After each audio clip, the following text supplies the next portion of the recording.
ভাবছেন এবারের ছুটিতে যাবেন কাঠমান্ডু। সেই হিসেবে নেওয়া হলো সব প্রস্তুতি। আরাম করে বসলেন বিমানে, আর কিছুক্ষণের অপেক্ষা, তারপরই পৌঁছে যাবেন কাঙ্ক্ষিত গন্তব্যে।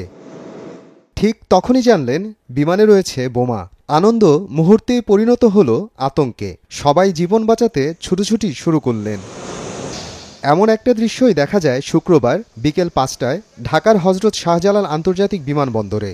নেপাল যাওয়ার জন্য রানওয়েতে প্রস্তুত ছিল বাংলাদেশ এয়ারলাইন্সের ফ্লাইট BG373। ঠিক তখনই এয়ার ট্রাফিক কন্ট্রোলের কাছে আসে একটি ফোন কল। অজ্ঞাত কলার দাবি করেন বিমানে আছে বোমা।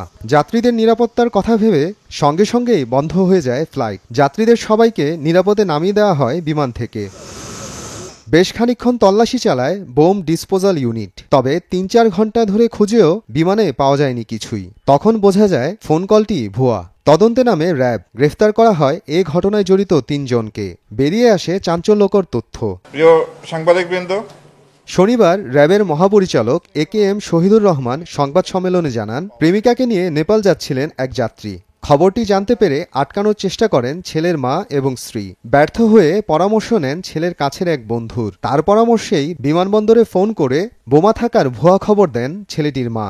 বোমা আছে এরকম একটি টেলিফোন কল এয়ার ট্রাফিক কন্ট্রোলকে জানানো হয়, এবং যার ফলে ওই বিমানের যাত্রা স্থগিত করা হয় এবং প্রায় ৩ থেকে ৪ ঘন্টা তল্লাশি চালিয়ে সেখানে কিছু পাওয়া যায়নি। এই কলটি সঠিক ছিল না।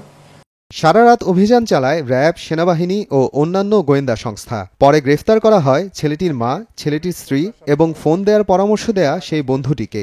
এই ঘটনার পরপরই আমরা এটা অনুসন্ধানে নামি এবং সারা রাত অভিযান পরিচালনা করে এই ঘটনার সাথে সম্পৃক্ত ৩ জনকে আমরা গ্রেপ্তার করতে সক্ষম হই।